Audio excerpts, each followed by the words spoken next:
विषय मराठी स्वाध्याय पाठ 6वा वस्तू इयत्ता 10वी. प्रश्न पहिला. आकृत्या पूर्ण करा. अ. वस्तूची माणसासारखी असणारी वैशिष्ट्ये. सेवक असतात. स्वच्छता आवडते. माणसासारखे लाडावणे. आ. वस्तूंजवळ माणसासारख्या नसणाऱ्या गोष्टी.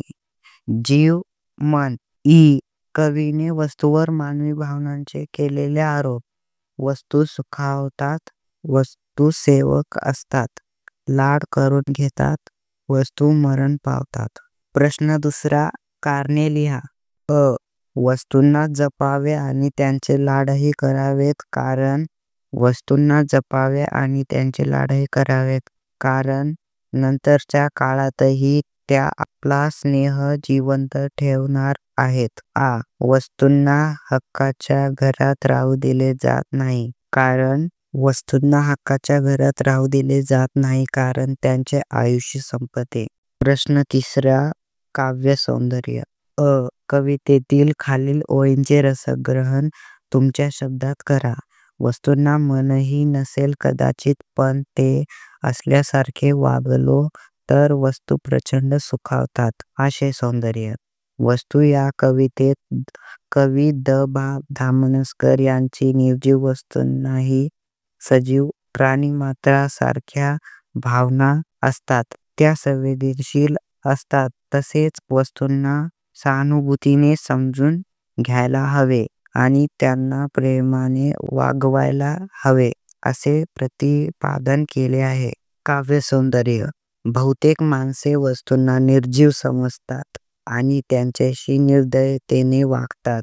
त्यांना कसेही हाताळतात. माणसाच्या या कठोर कृत्यावर भाष्य करताना वरील ओळीत कवी म्हणतात की वस्तूंना मन आहे असे समजून जर त्यांच्याशी आपण चांगले वर्तन केले तर वस्तूंना खूप आनंद होतो आणि त्या सुखावतात. भाषिक सौंदर्य. मुक्त शैलीतल्या या रचनेमुळे कवीने या ओळीतून रसिकांशी थेट संवाद साधला आहे. वस्तू व माणूस यांतील स्नेहसंबंध आत्मीयतेने जपायला हवा हा संदेश अगदी हळूवार पद्धतीने कवीने दिला आहे. आ. वस्तूंनाही असते आवड स्वच्छ राहण्याची. याबाबतचा तुमचा दृष्टिकोन सांगा. महात्मा गांधीचे वचन आहे की स्वच्छता हा परमेश्वर आहे म्हणून केवळ माणसाने स्वच्छ राहावे असे नाही. आपण ज्या वस्तू वापरतो त्यांनाही स्वच्छ राखता आले पाहिजे. कवी म्हणतात की वस्तूंना कसेही हाताळू नये. त्यांना एखाद्या लहान मुलासारखे लाडावून मायेने हाताळावे. हाताळताना आपले अस्वच्छ हात लावू नयेत कारण वस्तूंनाही स्वच्छतेची आवड असते. वस्तूंना असते आवड स्वच्छ राहण्याची. या ओळीतून माणसाला वस्तू हाताळण्याचा निकोप दृष्टिकोन दिलेला आहे. इ. एखादी वस्तू बिघडल्यामुळे तुमची फजिती कशी झाली याचे वर्णन करा. पावसाळ्याचे दिवस होते. पाठीवर शाळेचे दप्तर आणि हातात छत्री घेऊन मी शाळेत जात होतो. अचानक जोराचा वारा आला आणि माझी छत्री उलटी झाली.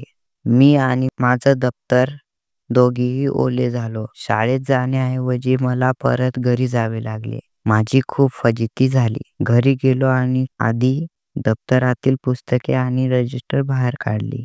ती खूप ओली झाली होती. दप्तराची अशी अवस्था पाहून मला खूप वाईट वाटले. इ. तुमचा वर्गमित्र वर्गखोलीत शालेय परिसरातील वस्तूंचे नुकसान करत आहे. या प्रसंगी तुम्ही काय कराल ते सांगा. आमच्या शाळेच्या गेटपासून शाळेच्या मुख्य इमारतीपर्यंत रस्त्याच्या दुतर्फा झाडे लावलेली आहेत. माझा मित्र प्रति खूप खोडकर आहे. एकदा शाळेत जाताना त्याने मुद्दाम एका झाडाची फांदी तोडली. दुसऱ्या दिवशीही त्याने तसेच केले. तेव्हा मी त्याला झाडाचे महत्त्व समजावून सांगितले. तो मला सॉरी म्हणाला व पुन्हा असे करणार नाही असे वचन दिले.